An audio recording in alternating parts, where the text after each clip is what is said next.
Bonjour à tous, je m'appelle Thibaut Goutier, je suis mentor chez Live Mentor et aujourd'hui nous allons voir ensemble comment diagnostiquer les ressources matérielles d'une entreprise.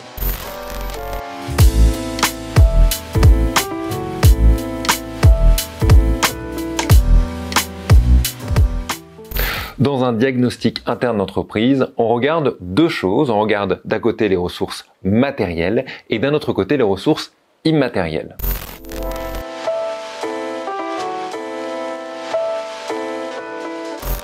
Les ressources matérielles, d'abord, qu'est-ce que c'est? Du côté des ressources matérielles, on va parler en vérité de tout ce qui est tangible. On va parler évidemment du mobilier, on va parler de tout ce qui est informatique, on va parler de l'humain également, et aussi des comptes bancaires, de tout ce qui est là, tout ce qui est réel. Ça, c'est le matériel.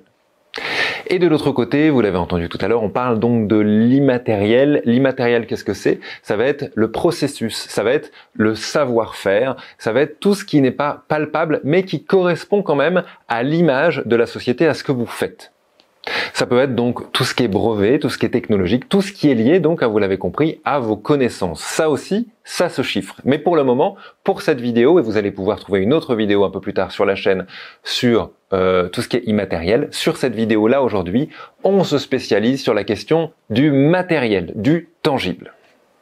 On va donc lister ensemble ce qu'on appelle les ressources matérielles et surtout comment les diagnostiquer, ces ressources. Mais avant de commencer à lister tout ça, sachez qu'il y a une formation chez Live Mentor qui est une formation de reprise d'entreprise. Évidemment, reprendre une entreprise, c'est complexe. Il y a plein de choses à gérer, dont ce dont on va parler aujourd'hui. Donc n'hésitez pas à aller faire un tour chez Live Mentor. Si vous avez une entreprise que vous êtes en train de reprendre, si vous avez un projet de reprise, n'hésitez pas à aller faire un tour du côté de Live Mentor.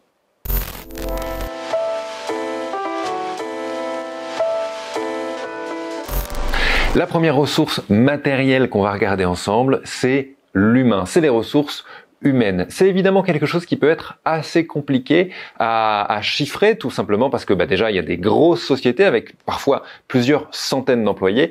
Et puis d'un autre côté, c'est compliqué de mettre un chiffre sur la valeur humaine, sur le savoir-faire, mais essayons quand même de comprendre un peu comment ça marche. La première chose qu'il faut demander dans une entreprise qu'on est en train d'évaluer, c'est l'organigramme, parce que tout simplement sur l'organigramme vous allez avoir tous les postes et vous allez beaucoup mieux comprendre quelle compétence et où est détenue par quelle personne. Vous allez pouvoir repérer les compétences qui sont présentes, les compétences qu'il faudrait développer, pouvoir voir également les rôles de chacun et puis aussi c'est important quand on regarde ça, quand on regarde l'humain d'une société, tous les liens hiérarchiques qu'il peut y avoir. Dans notre vision de la reprise d'entreprise, l'organigramme nous permet d'aller chercher en tout cas deux points très importants. La première chose, c'est de pouvoir repérer les gens qui sont là depuis longtemps dans l'entreprise. Évidemment, c'est des piliers de l'entreprise, c'est des gens qui connaissent l'historique et qui vont pouvoir vous aider à comprendre certains développements du passé et puis aussi à comprendre la dynamique, à ne pas perdre la direction qui est déjà là. Et donc, évidemment, c'est très important dans un organigramme de pouvoir regarder qui est là depuis longtemps. La deuxième chose, outre l'ancienneté, c'est de pouvoir repérer qui est essentiel à cette entreprise-là, qui est au cœur de ce que vous produisez, de votre savoir-faire. Et ça, encore une fois, c'est devant l'organigramme qu'on va pouvoir, avec une liste de tous ces employés-là et avec parfois un peu de temps, pouvoir repérer toutes ces personnes-là, celles qui sont là depuis longtemps et puis celles qui sont centrales dans votre entreprise et dans son développement. C'est quelque chose qui peut être central, évidemment, quelle que soit la taille de l'entreprise, mais c'est d'autant plus important sur les PME, ce qu'on va appeler les petites et moyennes entreprises, parce que dans une PME, dans une entreprise de quelques salariés, s'il y a une ou deux personnes qui sont au cœur de votre savoir-faire et qui, par exemple, décident de partir, c'est important de le savoir tout de suite. C'est important de discuter avec eux de pourquoi ils partent, qu'est-ce qui est en train de se passer, est-ce qu'on peut les rattraper peut-être, et puis si on ne peut pas les rattraper, de savoir que ce savoir-faire, cette connaissance-là est en train de partir et de pouvoir se dire qu'il va falloir la remplacer sans doute très vite.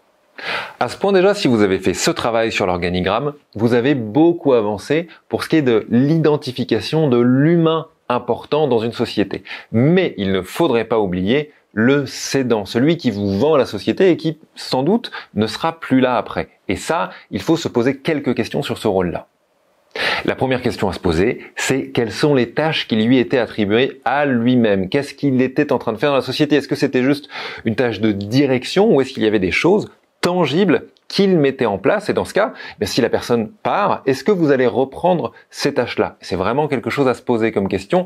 Ça demande une discussion avec le cédant et puis ça demande peut-être une discussion avec, selon la taille de l'entreprise, le comité exécutif ou les gens tout bêtement qui étaient proches de cette personne-là et qui pourront aider à la remise en place d'un système qui marche.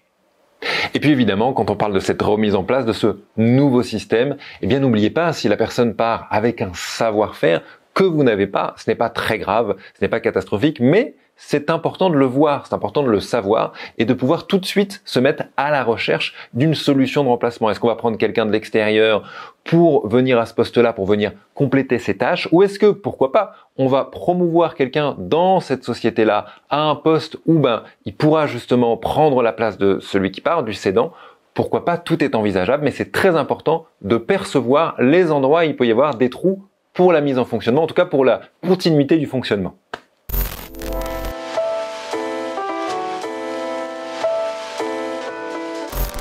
C'est tout pour ce qui était de l'humain. Maintenant, on va passer aux ressources financières. Quand on parle de ressources financières, évidemment, on parle de chiffres, parfois de gros chiffres, et c'est facile de s'y perdre. Pour s'y retrouver, il faut demander 2 documents.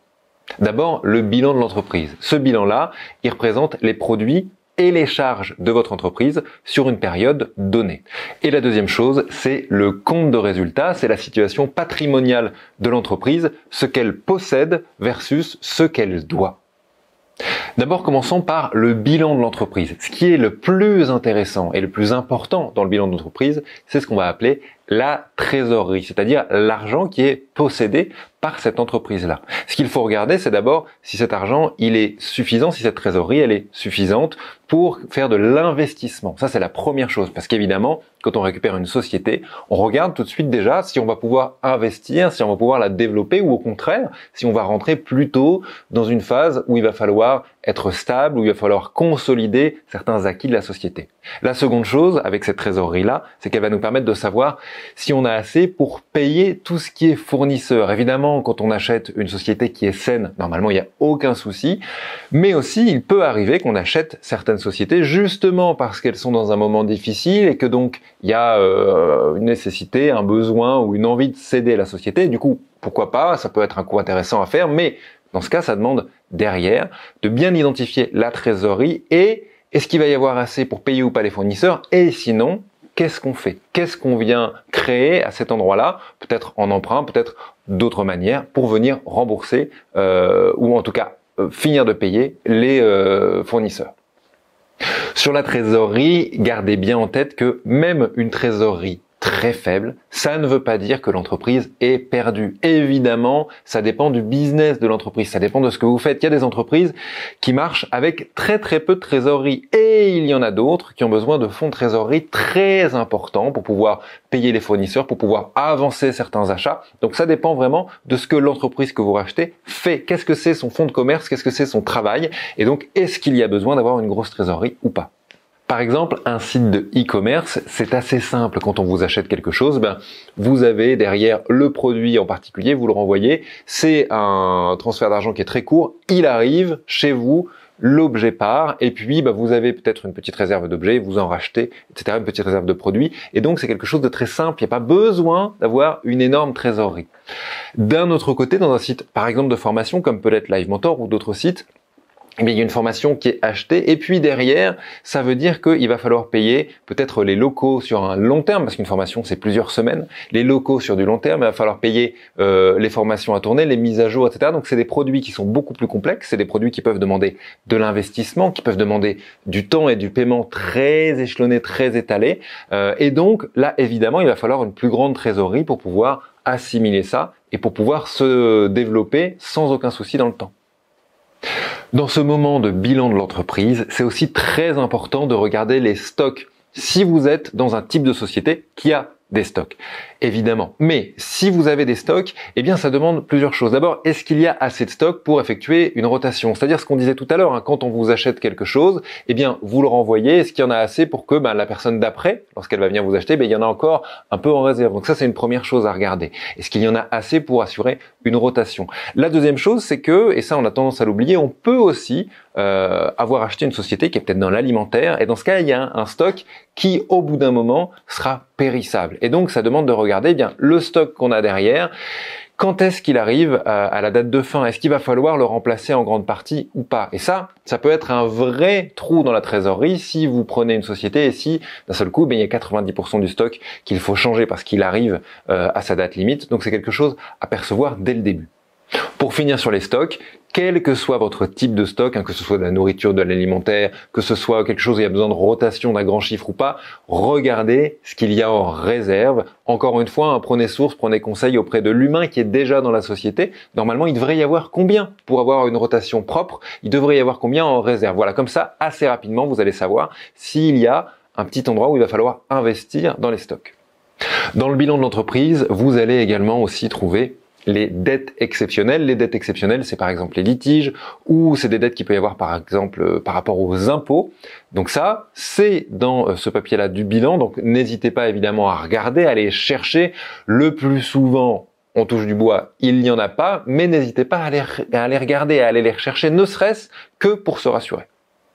La dernière chose que vous allez pouvoir trouver dans le bilan, c'est des informations sur les dettes aux fournisseurs.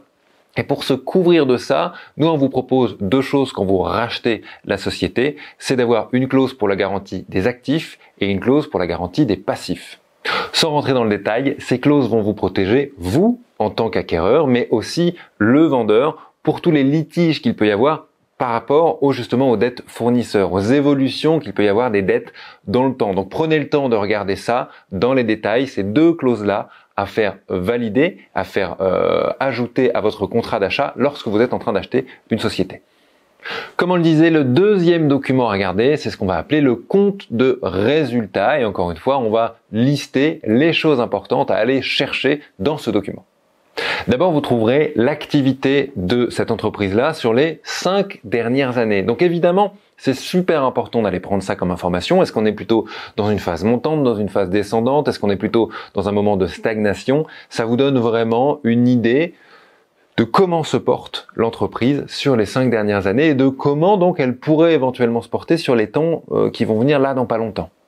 Vous pourrez également trouver sur ce document les sources du chiffre d'affaires. Ça veut dire quoi? Se poser la question de d'où provient le chiffre d'affaires, d'où provient l'argent, en clair. C'est se poser la question tout simplement de est-ce que c'est des sources récurrentes? Est-ce que c'est quelque chose qui a été réglé, qui a été mis en place pour plusieurs années ou plusieurs mois? Quelque chose qui est validé et sur lequel on va pouvoir construire. Ou au contraire, est-ce que c'est plutôt une société qui a des clients qui sont pas des clients réguliers, qui a une rentrée d'argent, peut-être régulière, mais pas auprès des mêmes personnes. Et dans ce cas, ça demande aussi une stratégie qui est pas la même. Ça fait partie des informations que vous allez pouvoir trouver dans ce document.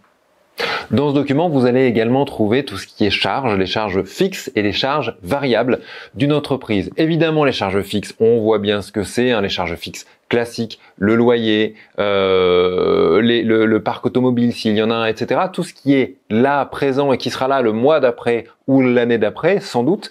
Et puis dans les charges variables, il peut y avoir des choses qui vont changer d'une année à l'autre. Ça peut être des primes d'intéressement pour les salariés, ça peut être des deals qui ont été faits sur des chiffres d'achat ou des chiffres de vente, des choses comme ça. Donc c'est de l'évolution. En tout cas, toutes ces questions de charges, qu'elles soient variables ou qu'elles soient fixes, elles sont dans ce document. Les dotations aux amortissements et provisions sont des informations que vous allez pouvoir trouver et dans le bilan et dans le document dont on est en train de parler. Et en gros, en fait, c'est toutes les charges qui s'amortissent sur le temps. C'est tout ce qui va s'amortir dans leur utilisation. Donc, par exemple, ça va être un parc informatique, un parc de voitures, etc. C'est des choses dont il va y avoir un usage. C'est-à-dire que c'est pas acheté pour revendre, c'est pas acheté pour entreposer. C'est des choses qui vont être là dans un usage quotidien et qui vont s'amortir sur le temps. Alors n'oubliez pas, on parle d'amortissement parce que ça s'utilise dans le temps et que même si au début il y a un acte d'achat qui peut être très cher, ça s'amortit dans le temps. Mais évidemment, quand on parle de ça, on parle aussi de choses qui s'usent dans le temps, donc un jour qui pourraient être remplacées. Ça veut dire que, soyez attentifs, potentiellement, quand vous reprenez la société, peut-être que les ordinateurs sont déjà en fin de vie, ou peut-être que le parc de voitures est déjà en fin de vie, etc. Donc voilà, c'est des choses qui s'amortissent, c'est des choses qui sont dans les bilans, mais regardez à quel endroit, à quel moment de l'amortissement vous en êtes. Peut-être que c'est déjà amorti. Quand on parle de quelque chose qui est déjà amorti, ça veut dire que c'est déjà remboursé dans son usage, ça a ramené plus d'argent que ce que ça avait coûté à l'époque, mais peut-être que dans pas longtemps, il va falloir le remplacer. Donc, gardez un œil là-dessus. Voilà, j'espère que vous avez apprécié cette vidéo sur les ressources matérielles. Vous pourrez trouver dans pas longtemps, si vous êtes en train de regarder la vidéo et qu'elle vient de sortir, une autre vidéo sur les ressources immatérielles. Mais si elle est sortie depuis des années, alors allez sur la chaîne YouTube parce que la vidéo est déjà là. J'espère que la vidéo vous a plu. N'hésitez pas à garder en tête aussi ceci, quel que soit le document que vous demandez, quel que soit le document que vous avez entre les mains, consultez sa version de l'année en cours, de l'année passée, mais toutes les versions jusqu'à au moins les 5 dernières années. Ne serait-ce que pour donner une tendance. Ça permet de voir s'il y a eu de l'investissement, ça permet de voir s'il y a eu un moment où il y a eu des grosses dettes et pourquoi est-ce qu'il y a eu ça à ce moment-là. Voilà, n'hésitez pas à demander sur les 5 dernières années. On a tendance à juste regarder l'année qui vient de passer en se disant on a une photographie de la santé de la société, mais une société, c'est quelque chose qui évolue dans le temps. Donc c'est important d'avoir une vision sur plusieurs années.